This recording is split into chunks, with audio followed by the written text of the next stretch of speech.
नमस्कार दोस्तों। आप लोग को तो आज पता ही है कि आज गुरु पूर्णिमा है। आज गुरु पूर्णिमा आषाढ़ मास की पूर्णिमा को कहा जाता है। आज का दिन बहुत महत्वपूर्ण होता है। आज के दिन सब कितने लोग व्रत रखते हैं और व्रत रख के सत्यनारायण भगवान की पूजा करवाते हैं। यह महीने की पूजा सत्यनारायण भगवान के घर में पूर्णिमा के दिन करवाने से बहुत सुख और शांति आती है। अब मैं सामग्री बता रही हूँ। केले के खम्भे, पंचपल्लव, कलश, पंचरत्न, चावल, कपूर, धूप, पुष्प की माला, श्रीफल, ऋतुफल एवं अंग वस्त्र, नवेद, कलावा, आम के पत्ते, वस्त्र, गुलाब के फूल, धूप, दीप, तुलसी दल, पान, पंचामृत, मिठाई, दूध, पंचामृत में दूध, दही, घृत, शहद, शक्कर, केसर। और अब पूजा की विधि। व्रत करने वाले सुबह ही उठ के स्नान आदि करके पुण्य के प्रातःकाल और शाम काल इसकी पूजा होती है।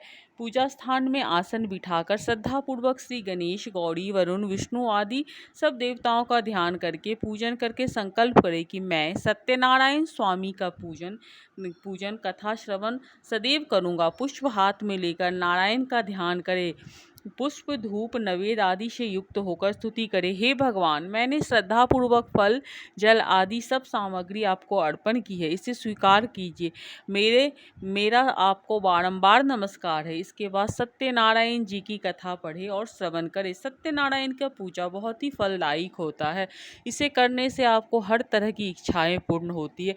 सत्यनारायण भगवान का पूजा बच्चों के लिए किया जाता है। कहते हैं कि सत्यनारायण भगवान से वैसे तो हर मनोकामना पूर्ण होती है, पर पूर्णिमा का व्रत बहुत ही फलता है। शाम के समय इसमें खीर बना के प्रसाद चढ़ाई जाती है। सत्यनारायण भगवान का पूजा एवं पूर्णिमा का व्रत हर एक मनुष्य को करना चाहिए। ये बहुत ही फलदायी पूजा होता है और हर मास में एक बार पूर्णिमा आती है। इसमें अपने यथासंभव दान करना चाहिए, पूजा पाठ करें, तीर्थ स्थान जाना चाहिए, गंगा जल मिलाकर स्नान करना चाहिए और गंगा हो सके तो गंगा में जाके स्नान करना चाहिए। यह व्रत सबके लिए बहुत ही फलदायी है। सत्यनारायण भगवान की जय। एक समय नैमिषारण्य तीर्थ में स्नोकादिक 28,000 ऋषियों ने भी श्री सूत जी से पूछा, हे प्रभु, इस कलयुग में वेद विद्या रहित मनुष्य को प्रभु भक्ति किस प्रकार मिलेगी तथा उनका उद्धार कैसे होगा। इसीलिए हे मुनि, कोई ऐसा तप कहिए जिसे थोड़े समय में पुण्य प्राप्त हो तथा मनवांछित फल मिले।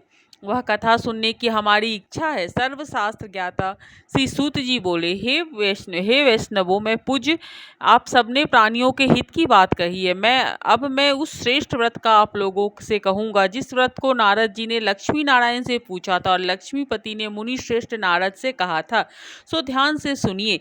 एक समय योगीराज नारद जी दूसरों के हित की इच्छा से अनेक लोकों में घूमते हुए मृत्यु लोक में आ पहुँचे। यहाँ अनेक योनियों में जन्मे हुए प्रायः सभी मनुष्यों को अपने कर्मों द्वारा अनेकों दुख से पीड़ित देखकर सोचा कि किस यत्न के करने से निश्चय ही प्राणियों के दुखों का नाश हो सकेगा।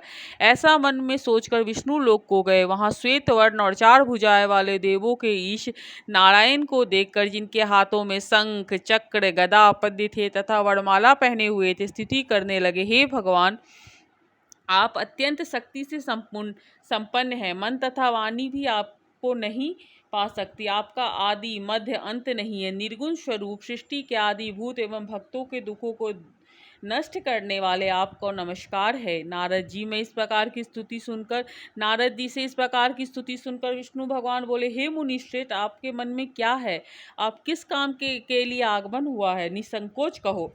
तब नारद मुनि ने कहा, मृत्यु लोक में सब मनुष्य जो अनेक योनियों में पैदा हुए हैं, अपने अपने कर्मों के द्वारा अनेक प्रकार के दुखों से दुखी हो रहे हैं। हे नाथ, मुझ पर दया रखते हो तो मुझे बताइए कि उन मनुष्यों के सब दुख थोड़े ही प्रयत्न से कैसे दूर हो सके। श्री भगवान जी बोले, हे नारद, मनुष्य की भलाई के लिए तुम्हें बहुत अच्छी बात पूछी है।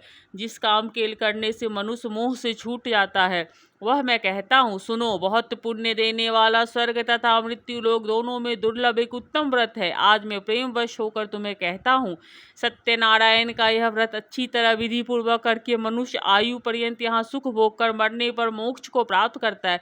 श्री भगवान के वचन सुनकर नारद मुनि बोले कि उस व्रत का फल क्या है?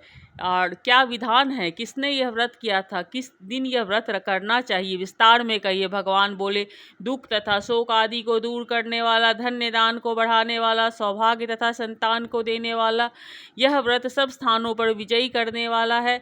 भक्ति संतान को देने वाला यह व्रत सब स्थानों पर विजयी करने वाला है। भक्ति और श्रद्धा के साथ किसी भी दिन मनुष्य सत्यनारायण की प्रातः काल के समय, ब्राह्मण और बंधुओं के समय धर्मपरायण होकर पूजा करे। भक्ति भाव से नवेद केले का फल, घी दूध और गेहूं का चूर्ण सवाया लेवे।